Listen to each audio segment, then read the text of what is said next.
A União Europeia é pioneira na penalização com mão pesada de graves crimes ambientais designados ecocídios. Penas de prisão e multas mais pesadas vão ser aplicadas à destruição dos ecossistemas, incluindo a perda de habitats, a poluição de recursos naturais com químicos, o abate ilegal de árvores e os incêndios florestais intencionais. A revisão da diretiva foi aprovada por esmagadora maioria terça-feira na sessão plenária do Parlamento Europeu em Estrasburgo. O relator disse que era urgente harmonizar a lei em toda a União Europeia. I think we have to stop these behaviors just to make extra money. They pollute or make people sick, and I think that's a crime, I think. So it's good that we introduce this now as a minimum harmonized criminal law in Europe, and even it's possible to take CEOs responsible if the company is misbehaving. A diretiva contém uma lista atualizada de infrações penais e as empresas poderão ser multadas até 5% do seu volume de negócios anual a nível mundial. Os indivíduos arriscam penas de prisão até 10 anos. 10 years is when a behavior is killing people, so that's then it's an environmental crime with death, which causes death, and that's actually murder. And then they get 10 years, and that's if they do it, let's say intentionally, just to make money.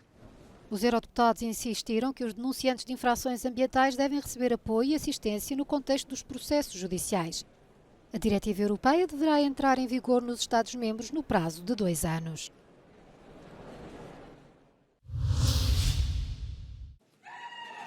A controversa lei sobre a recuperação da natureza foi aprovada pelo Parlamento Europeu terça-feira na sessão plenária na cidade francesa de Estrasburgo. Com 329 votos a favor, a legislação passou e precisa apenas do carimbo final dos governos dos 27 países da União Europeia. Os defensores do diploma estavam exultantes, apesar das concessões que tiveram de fazer, diluindo alguns objetivos mais ambiciosos. Esta lei estava orientada a salir adelante y sigue estando orientada a salir adelante, a que después de 70 años Europa tenga una política de restauración de la naturaleza común para los 27 Estados miembros dentro de un marco internacional de ambiciones y de compromisos. Si para eso había que rebajarla, introducir más flexibilidad, de la que fuera, lo hemos hecho, con fuerzas conservadoras, de manera individual y de manera colectiva. O diploma enfrentou forte oposição do centro-direita, a maior bancada do Parlamento Europeu, com um percurso difícil na negociação, para não falar da crítica dos agricultores. A votação em sede de Comissão do Ambiente em junho passado foi renhida com grande animosidade. Os eurodeputados de direita, dos moderados aos mais extremistas, continuam a dizer que vai prejudicar a segurança alimentar na União Europeia, porque algumas zonas de exploração agrícola, florestal e piscícola terão de ser colocadas em pousio para a recuperação dos ecossistemas danificados. Apesar de a Comissão Europeia e muitas organizações não governamentais, cientistas e até grandes empresas refutarem esses argumentos, o partido mantém-se inflexível. Non ci ha convinto all'inizio e non continua a convincerci, questo perché secondo noi è una legge ultra ideologica che difficilmente può portare dei buoni risultati, ma addirittura rischia di mettere in seria difficoltà quello che è un settore importante come quello alimentare e quindi di approvvigionamento alimentare. Mais de 80% dos habitats europeus estão em mau estado. A Lei da Recuperação da Natureza tem como objetivo reabilitar pelo menos 20% das áreas terrestres e marítimas da União Europeia até 2030 e todos os ecossistemas até 2050. Estabelece metas em 7 domínios de ação, nomeadamente as terras agrícolas, as torfeiras e os fundos marinhos, para inverter os danos ambientais causados.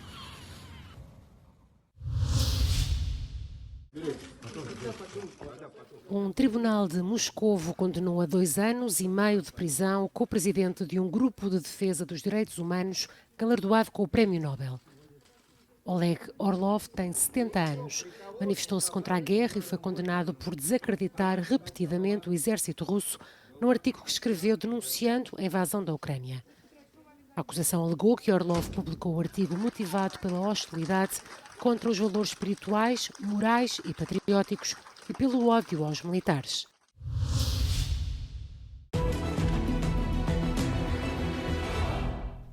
Russian President Vladimir Putin signed 2 decrees on the 26th of February that officially re-established the Moscow and Leningrad military districts, codifying major Russian military restructuring and reform efforts.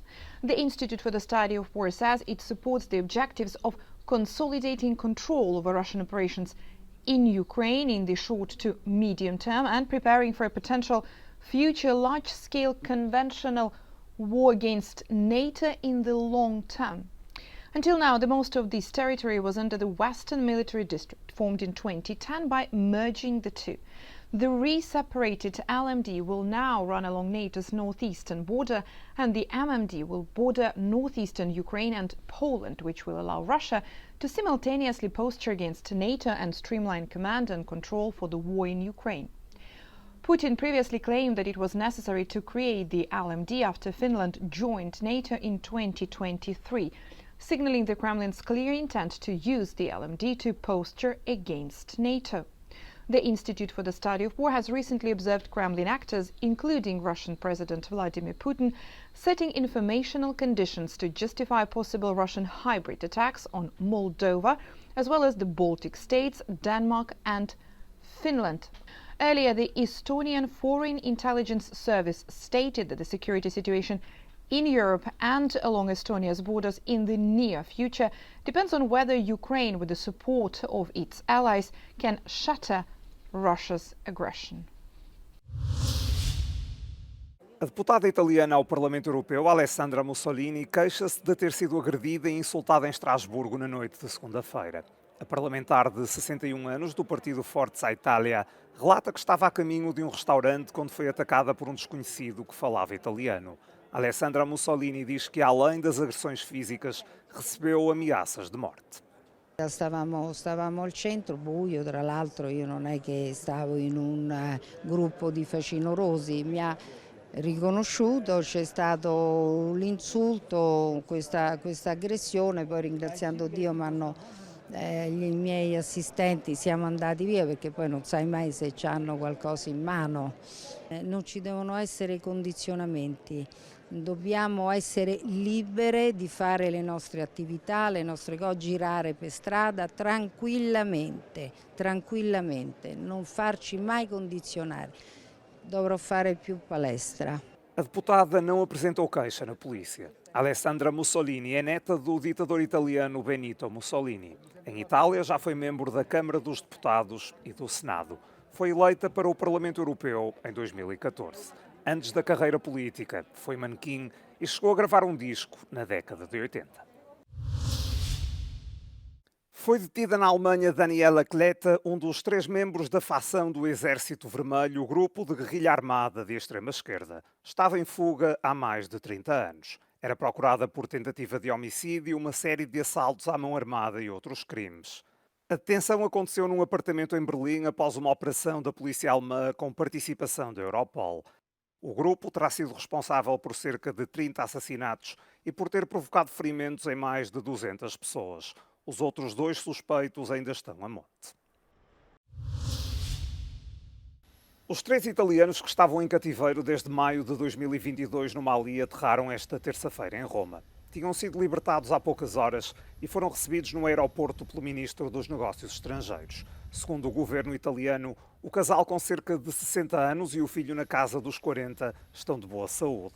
A família tinha sido raptada por um grupo ligado à Al-Qaeda quando estava em casa em Kutiala, no sul do Mali. Era lá que os 3 viviam há vários anos. Faziam parte de uma comunidade de testemunhas de Jeová que estava bem integrada. O executivo italiano diz que a área onde o sequestro aconteceu está infiltrada de jihadistas.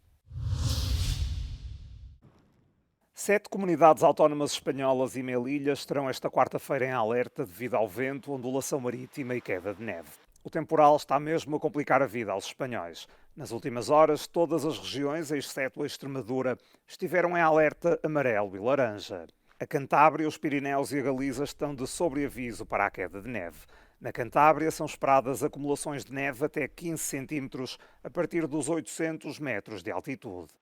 No País Basco, Navarra e Castela e Leão, as fortes chuvas fizeram com que as águas dos rios transbordassem. Além disso, as inundações levaram ao corte de estradas. A Aqua Alta voltou a atingir a cidade de Veneza com o mau tempo a não dar tréguas depois de alguns dias de primavera. A subida do nível da água devido à forte precipitação provocou inundações na Praça de São Marcos e nas imediações deste famoso ponto turístico da cidade italiana. A maré atual está em 95 centímetros, contudo a barreira projetada para proteger a cidade de inundações ainda não foi ativada, uma vez que só é levantada em situações de marés que atinjam 130 centímetros ou mais. O Salão Automóvel de Genebra está de novo em movimento. O evento saiu dos trilhos em 2020 por causa da pandemia e ficou parado desde aí. Este ano, apenas 5 grandes fabricantes de automóveis participam no salão e serão apresentadas 15 estreias mundiais e europeias. É um número pequeno se compararmos com as 140 de há 5 anos. We love cars, we love the car industry, and there are still some really exciting cars here. But, you know, let's be honest, you can count them on one hand, really. And it's I would say pathetic, it's just disappointing more than anything, because Geneva was the greatest car show. But it frankly isn't anymore, and I'd be really surprised if we were back here for a motor show next year. No outono, os organizadores do salão realizaram uma mostra no Qatar. Em 2024, o regresso a casa acontece um século depois do primeiro Salão Internacional do Automóvel de Genebra.